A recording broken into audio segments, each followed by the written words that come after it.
Hello, my name's Kevin Rourke. I'm responding to a video by FtrMgeThfClc. It's about, his video is about discarding delusions of favoritism.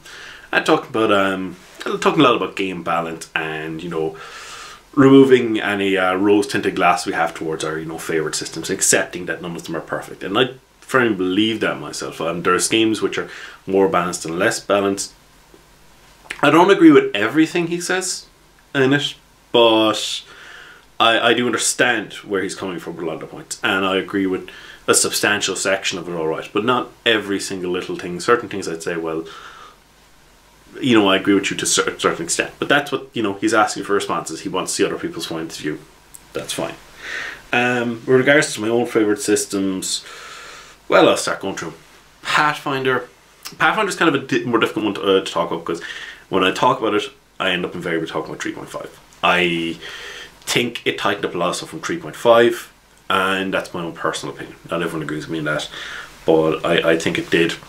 And it, just streamlined things a lot, but they didn't throw the baby out with the bathwater, as I kind of felt they did to a degree with Fortet. I still like Fortet. It's board gamey, but that's not one of my favourites. I'll play it, but I'll probably talk about it at some stage. It's fun, but it's a different kind of fun. It's different. Pathfinder, I still find there's an awful lot. It can be very daunting bringing new players in. There's so much stuff in the character sheet. There's so many little things. Like, compared to White Wolf character sheet, there's a lot of stuff in the White Wolf character sheet, for vampire or whatever, but there's not as many things. It's all these tiny little font things written in. So I think that can be very daunting for bringing someone new in. Which is a drawback, to be honest. It is a drawback for bringing people into gaming. It's not necessarily, it doesn't make necessarily the best one. However, once more, like I said, compared to 3.5, it's more there. They've streamlined stuff down, but I do think there are a couple areas like, yeah, this isn't necessarily, as fair. Although I think they've done a better job with it, I haven't seen it in high level play in Pathfinder yet. But I'm still concerned about the balance between, high-level spellcasters and more mundane combat-focused characters.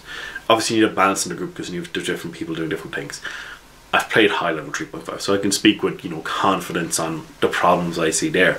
And I can see some of the problems. However, I think they did a better job at redressing the balance there with it and, making things come up to a more even level, as well as giving more options to people, which is cool.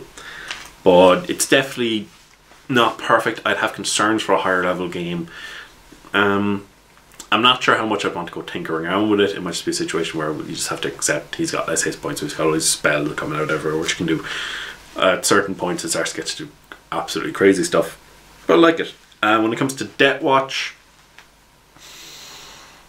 I'd say the things that most annoy me about the system as a whole, I'm not just talking about the core rule here, they haven't kept the different chapters balanced because they're giving additional options to the guys from the core rule book and Imperial Fists and stuff, and from the expanded books, and newer chapters don't have the amount of options, and it's always additional options is always, if you don't have to take them, additional options is always a good thing, because it gives the group, the people who are playing that group, well, they give them more choices. So if one choice is more powerful than the other, they can choose that, or it makes more adaptable to different situations. It isn't fair. As well as this, I find some of the stuff ridiculously silly. If you look at the Tech Marine, he can't get common law. He can get Forbidden Lore Mechanicus, he can get Forbidden Lore Architect, but he can't get common lore tech. He can't know the common information about technology any sooner than another Space Marine. And that is just ludicrous to me, that some of these advances, and that the general space, you can pick up Demolitions in general space, but it's rank 2. It's like, well, you finished being a scout. You're supposed to be an experienced Marine. I'm not saying that a whole Marine should start with it, because you could end up with arguments about a character would be half filled in with half the skills in the game if you gave them everything everyone was arguing they should have. But I feel that waiting to level 2 is a bit odd. I can get command, because not everyone was a sergeant. I can understand that. But Demolitions should be available at rank 1. Different ways, it's just, there's very different things. I don't want to go overly long about Death Watch in that respect. Rogue Trader, as I've said before, I have issues with how the endeavour system works out. That if you try to, you can really skew things, and you can get vast amounts of wealth, or it can be quite difficult to finish endeavours without having these components that give you additional achievement points. And as well as this, some of the classes don't deliver what they say they're going to deliver, like the as I've said before, the Arch Militant. It doesn't deliver. You're supposed to be able to be really good in close combat, but you can't. You can be okay in close combat, but you'll be outshone by the Rogue Trader unless you take the specific character-defining alternate rank. In which case, even at higher levels, he's still going to beat you. Not necessarily it's a problem to Rogue Trader. It's good in combat, but for a class that describes that, you know, you're supposed to be good at all different things, it's like they could have put in 2 different classes or just 2 different trees, that kind of type thing. As well as that, some people point out, well, often enough they're going to be Master Arms. It describes them sometimes being Master of Arms, the Arch Militant, but they can't get command for a while in their advanced scheme. Whereas, like, well, sure, that should be an optional rank 1, or like a choice for, like, oh, you can have Intimidate or you can have Command. You know, you can have something like that. Let's see. Only War. I do have issues with Only War. There's some stuff they haven't put into the core system, which they would make reference to, like the large scale combat stuff, which they haven't quite put in there.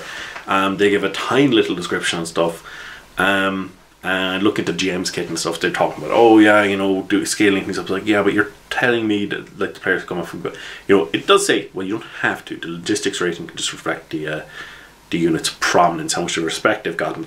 There's issues with that, however. You know, you can do that, but if you want people to go up to command, they haven't given you the tools there, I feel, yet to do larger scale combat with the PCs, commanding kind of stuff. Also, I'm a bit concerned, even though they're saying you can do this, I'm a bit concerned. It's like, well, that's grand for the guy who's playing the Sarge, and it's grand for the guys who have gone for gun command, but for the people who are playing the heavy gunners, they aren't necessarily that good at command type stuff. They're good at shooting lasgun, because doing combat at such a large scale, what they feel they're contributing might not work out. This will probably be resolved a lot more.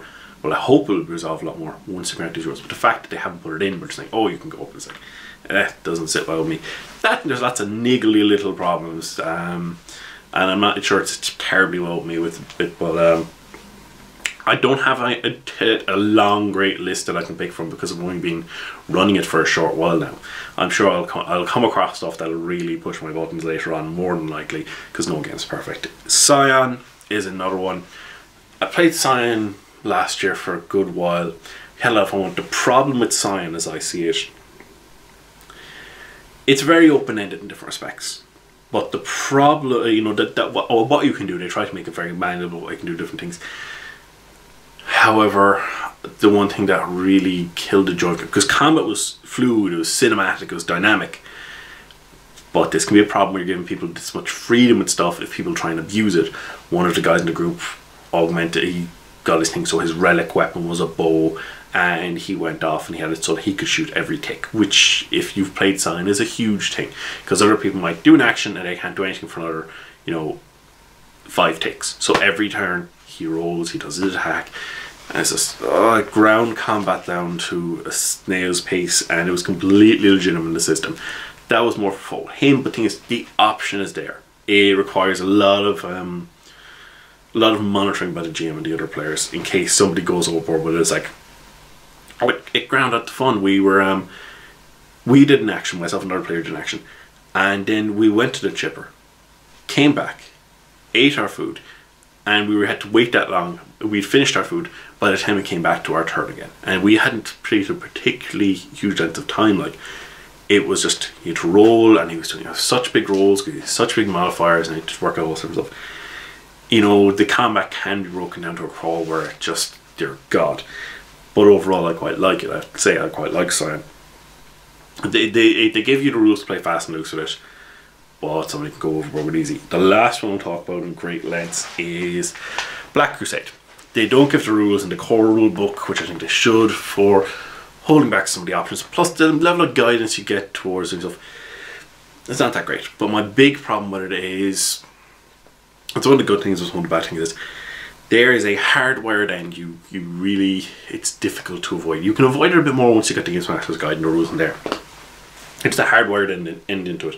Once you get to 100 corruption points, the game for that character is gone. They become a Demon Prince, they turn to Chaos Spawn. That's not good. That's not great. it's fine, but the first Black Crusade, well, it's fine in some respects, but the first Black Crusade game I was doing, it finished sooner than I think myself and a lot of players wanted to, because we were reaching that point where characters were, because your people's characters roughly being, you know, their crushing probably going to be around 20 of each other. You know, their intimacy is going to be a lot more variable, but they're going to roughly be around 20 of each other. And people are turning to Gaspar, and people are ascending to, you know, it's like, when you're bringing in a rush of new characters into a longer campaign, people are going to be comparing their characters to old characters. It might just not work out, because the same game, they're seeing other stuff like, oh, I miss my guy who was like, you can stave it off a bit with the GM's kit rules, but it's one of the advantages and disadvantages of the system. It can be very irksome. But it's something I just want to talk more about the, as you said, you know, discarding these delusions. I think there's some games which recognise that, and they outright do say it actually, some games, that they're not necessarily balanced. Like, well, in that respect, it's, for example, Hunter to Reckoning. The game comes out and says, you can make Rambo in this game if you want. You shouldn't. You're missing the point. Your character should be a librarian or a butcher, or, you know, he's meant to be a regular character. You're not meant to come out with a load of crazy high stats in different regards. You know, you're not meant to be coming out with, for example, this actually came up one of my games. It actually says, it says in character creation, do not go off and make Rambo. We're not going to put in rules here saying you can't, but if you do, you're missing the point, you're missing the fun of the game. And I had the players go off and they made their characters, and I discussed them about different things. One of the characters came back and they were like, okay, so here's my character, he's a professional wrestler. And when I say professional wrestler, I mean WWF, that kind of type thing. And it was pretty cool because he actually was a professional wrestler. He wasn't an Olympic wrestler, he was a professional wrestler. He had higher acting than he had, well, he had like really high acting. I'm not sure if it was the same or higher than his brawling skill, which is pretty cool. You know, he went off and he did this, he was playing this concept, and, you know, his character could be quite charismatic about stuff, and he was like, okay, that's pretty cool. And one of the other players came forward, and his character was a law student still in college, and another character came forward, and he was his brother, who, to the law student, who was a mechanic who worked in town, but he, you know, he because you're setting the game in Ireland, you know, guns aren't that common. Like, some farmers have guns, things like that.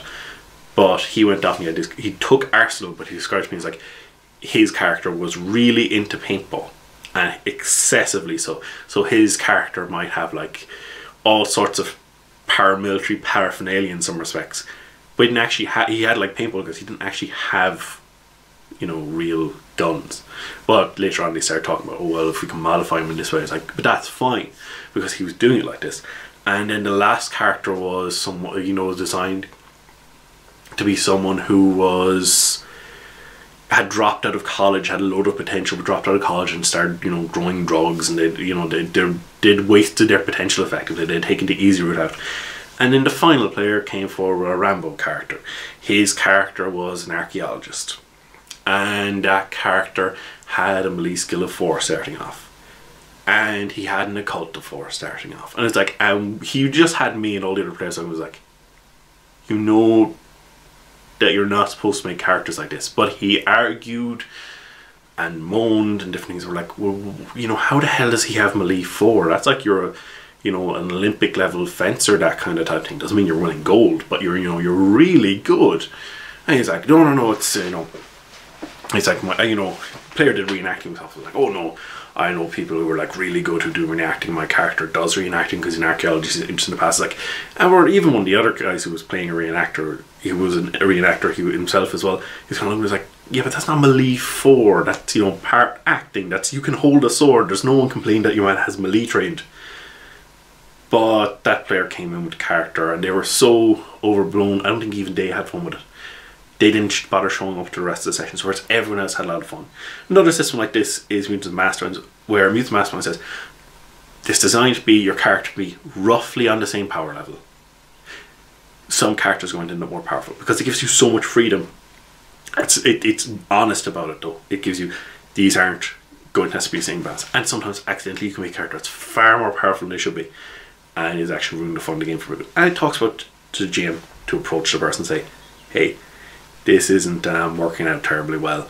and retiring the character, doing different things. Like, you know, some games come forward and they say, yes, this isn't completely balanced.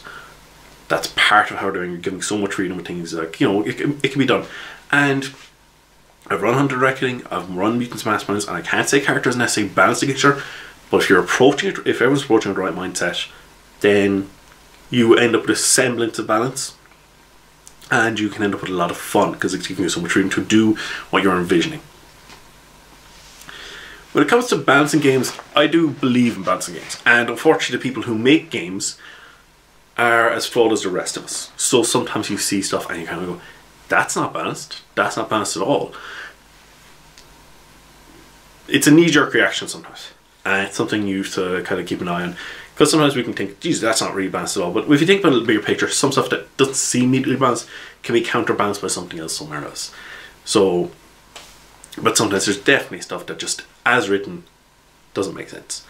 For example, in Dark Heresies, the Book of Judgment or something it's called, I can't remember what it is.